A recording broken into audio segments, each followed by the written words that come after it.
Assalamualaikum dan salam sejahtera bersama-sama saya Siti Nurdiati Zaidi dalam Dunia 11 Pagi. Presiden Suruhanjaya Kesatuan Eropah EU Ursula von der Leyen dan Presiden Majlis Eropah Charles Michel dijadual menandatangani perjanjian perdagangan pasca Brexit yang dipersetujui dengan Britain hari ini. Perjanjian perdagangan dan kerjasama EU-UK itu kemudian akan dibawa ke London untuk ditandatangani Perdana Menteri Boris Johnson. Perjanjian perdagangan itu akan berkuat kuasa menjelang tahun baru tengah malam Jumaat ini. Jurucakap Suruhanjaya Eropah Dana Spinan menerusi tweetnya menyifatkan pemeteraian perjanjian tersebut sebagai momen penting bagi badan itu. Dalam satu kenyataan, Suruhanjaya mengatakan kesepakatan itu akan dilaksanakan dengan asas sementara memandangkan Parlimen EU tidak sempat menjalankan undian. Namun dengan ratifikasi teks terbabit oleh Parlimen Britain yang dijadualkan hari ini, ia sudah pun memadai untuk membolehkan perjanjian diteruskan pada 1 Januari. Britain merekodkan kes harian tertinggi COVID-19 dengan angka melebihi 53,000. Sebanyak 53,135 kes itu dicatat dalam tempoh 24 jam menyebabkan kerajaan terdesak untuk mengenakan sekatan lebih ketat termasuk menangguhkan sesi persekolahan. Lebih 24 juta penduduk England telah pun dikenakan perintah berkurung dengan premis hiburan dan restoran diarah tutup. Setiausaha Kesihatan Matt Hancock dijangka membentangkan situasi terkini pandemik itu di Parlimen hari ini. Sehingga kini 2.38 juta penduduk disahkan positif dengan jumlah kematian kini 71,567 orang. Di Amerika Syarikat, negeri Colorado pula melaporkan kes pertama jangkitan varian baru virus corona. Gubernur Jared Polis berkata varian B117 itu varian serupa yang dikesan di United Kingdom.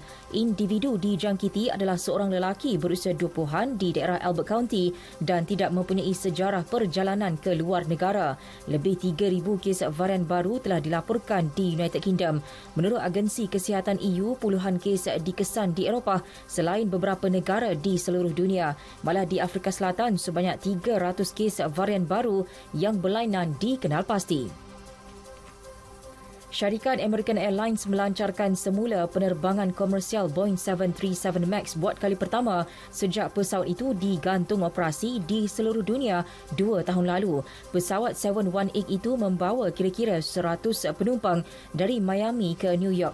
Presiden American Airlines Robert Isom menyuarakan keyakinan terhadap pesawat buatan Boeing.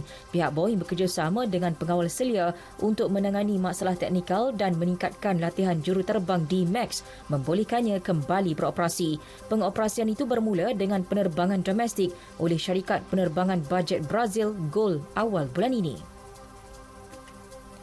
Di Croatia, sekurang-kurangnya 7 maut selepas gempa bumi berukuran 6.3 skala Richter melanda di wilayah Petrinja. Menurut pihak polis, lebih 20 lagi dilaporkan cedera dengan 6 daripadanya parah. Operasi mencari dan menyelamat mangsa masih diteruskan. Perdana Menteri Andrej Plenković berkata sejumlah kontena akan dihantar bagi menempatkan mereka yang kediamannya berisiko. Gegaran turut dirasai sehingga Vienna, Austria.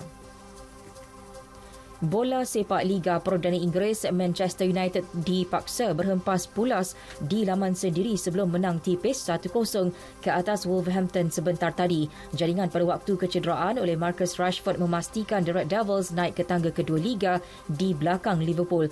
Dalam perlawanan-perlawanan lain, Arsenal mengatasi Brighton 1-0.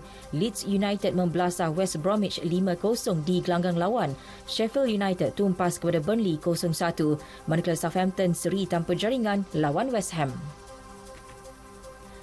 Liga Perdana Inggeris dalam pada itu mengesahkan 18 pemain dan kaki tangannya positif COVID-19. Angka itu adalah yang tertinggi sejak ujian mingguan dimulakan dalam liga tersebut. Pertembungan Manchester City di Everton turut ditangguhkan berikutan kes yang tinggi dalam Camp City. Menurut kenyataan EPL, sepanjang minggu lalu, daripada 1,479 pemain dan kaki tangan yang menjalani ujian, 18 daripadanya positif.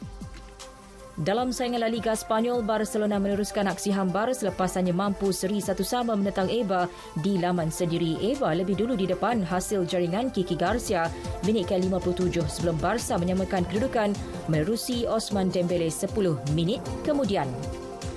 Sekian berita yang disunting oleh Norizan Omar dari Pusat Berita RTM. Assalamualaikum dan salam sejahtera.